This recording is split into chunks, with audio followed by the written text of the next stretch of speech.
Assalamualaikum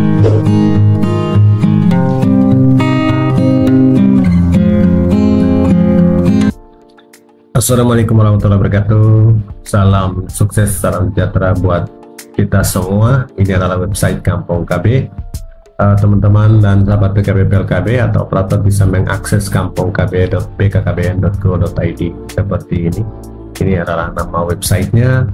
Kemudian kita loading dengan menggunakan user dan passwordnya. User untuk Kampung KB di Hauteng itu adalah nama Kampung KB-nya, kemudian passwordnya adalah password default yang sudah pernah dikirimkan atau chat ke bagian admin di kabupaten. Kita klik loading, kemudian kita masukkan user dan passwordnya, dan kita klik login. Setelah user dan password tepat, di sini kita melihat salah satu desa atau Kampung KB Bilivitu. Teman-teman yang masuk dengan user Kampung KB langsung akan nampak ke Kampung KB itu sendiri. Kita akan klik detail di menu Kampung KB ini. Kemudian pada menu informasi Kampung KB ini kita bisa edit untuk menampilkan data-data yang terbaru, misalkan data umum sehubungan dengan jumlah penduduk, jumlah jiwa, jumlah kakak ataupun laki-laki perempuan, dan juga seks rasionya, luas wilayah, kepadatan penduduk. Nah, teman-teman bisa lihat di BPS, data BPS yang online, misalkan di Hauteng itu ada di BPS halmahera-tengah.go.id, halmahera-tengah.bps.go.id. Jadi teman-teman bisa lihat per kecamatan dan per desanya nampak di sana untuk mengupdate halaman depan. Jadi ada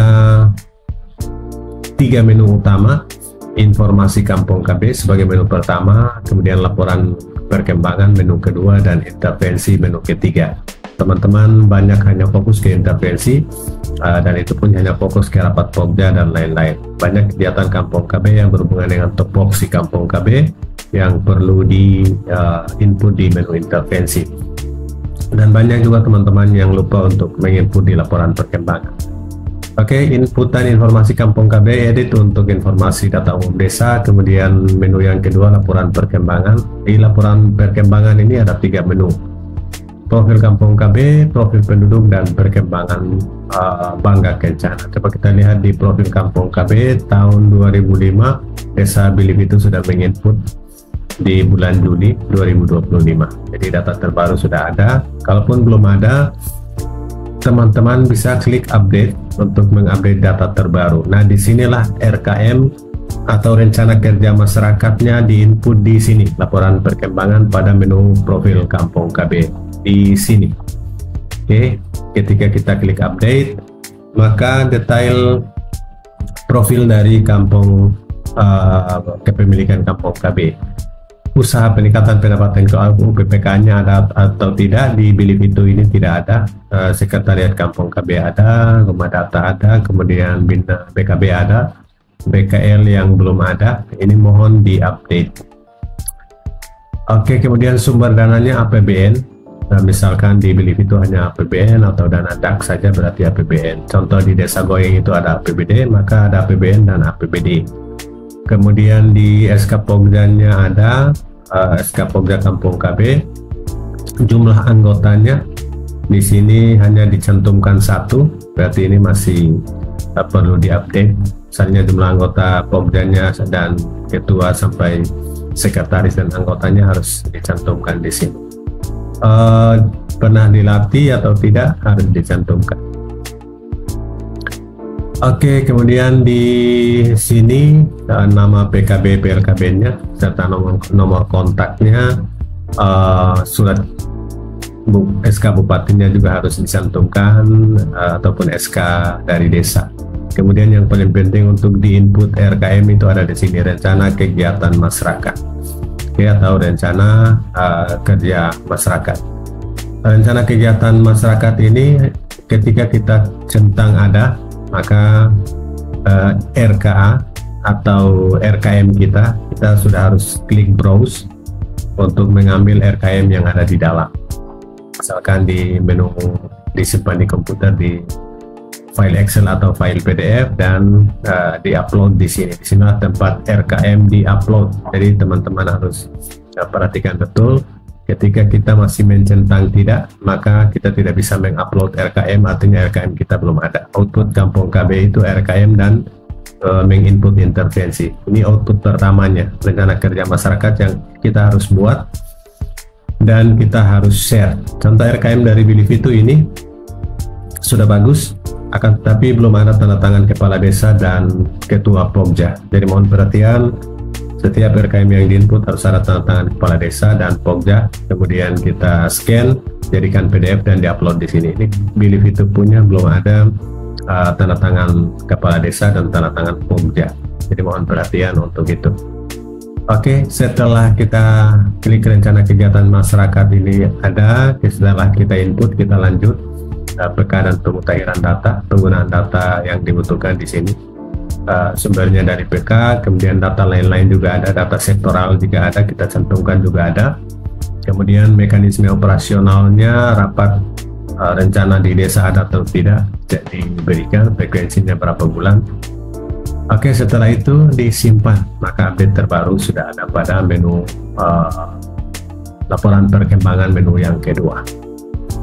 Oke teman-teman, itu informasi untuk bagaimana cara menginput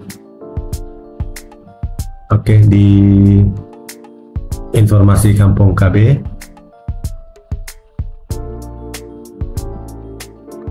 Oke teman-teman dan sahabat semua, inputan yang pertama RKM ada pada menu laporan perkembangan, kemudian profil Kampung KB.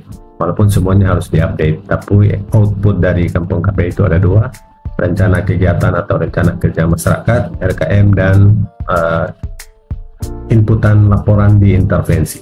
Jadi semua wajib diinput. Profil Kampung KB ini sudah diinput dengan RKM-nya, kemudian profil penduduk tahun 2005 Bilivitu juga sudah diinput. Perkembangan program di sini tahun 2025 juga sudah terinput. Jadi laporan perkembangan untuk desa Bilivitu semuanya sudah terinput termasuk RKM-nya. Namun perlu dikoreksi, RKM-nya perlu ditandatangani oleh kepala desa dan ketua Pokja. Kemudian intervensi, pada intervensi ini kita coba setting 2025. Di Bilivitu juga sudah ada pelaksanaan untuk tahun 2025 sebanyak 4 kali. Jadi untuk semester 1 sudah ready untuk kegiatan Bilivitu. Untuk teman-teman yang belum melakukan inputan intervensi, tinggal klik tambah saja. Setelah kita klik tambah, judul kegiatannya apa, tanggal kegiatan, tempatnya di mana, kemudian ini notulennya yang panjang lebar silakan dinarasikan sesuai dengan kondisi rapat. Kemudian seksi kegiatannya apa yang buat, misalkan seksi pendidikan atau berhubungan dengan kesehatan, silakan dipilih. Kemudian kategori kegiatan ini semua sudah ada pilihannya, tinggal dipilih. Pada saat kita klik nampak di sini. Misalnya kita ketik kesehatan,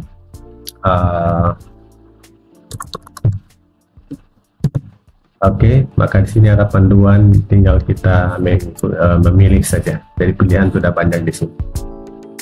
Kemudian peserta kegiatannya bisa saja seluruh penduduk yang diundang, kemudian bisa juga bisa khusus remaja dan lain-lain instansi, misalnya di OPD KB. Nah, kita juga pilih pengendalian penduduk dan KB, kemudian ada perwakilan dari BKKBN, instansi yang datang untuk sebagai narasumber dan juga undangan peserta. Kemudian jenis posnya sebelum dan sesudah atau kegiatan. Jadi pada saat kita buat kegiatan, dokumentasi sebanyak-banyaknya dan diupload di sini. Pilih gambar dan bisa juga menambahkan lebih dari 2 gambar. Namun gambarnya diedit kapasitas jangan terlalu besar, kalau bisa sekitar setengah megabyte atau 500 kilobyte KB dalam kapasitas KB kilobyte. Setelah itu kita simpan dan proses intervensi sudah selesai. Jadi teman-teman dan sahabat PKB PLKB, itu inputan yang penting pada website Kampung KB yang merupakan output dari kegiatan Kampung KB di lapangan. Jadi output Kampung KB itu dua, input di menu intervensi ini input kegiatannya, kemudian di laporan perkembangan itu pada profil Kampung KB kita input rencana kegiatan masyarakat atau RKM yang kita buat. Contoh RKM kita sudah share di teman-teman. Oke, semoga bermanfaat bagi teman-teman yang belum melakukan inputan untuk kegiatan Kampung KB di website. Buat RKM, tanda tangan kepala desa dan ketua Pemda, input RKM di laporan perkembangan dan profil Kampung KB, kemudian input kegiatannya pada menu intervensi. Salam sukses. Assalamualaikum warahmatullahi wabarakatuh.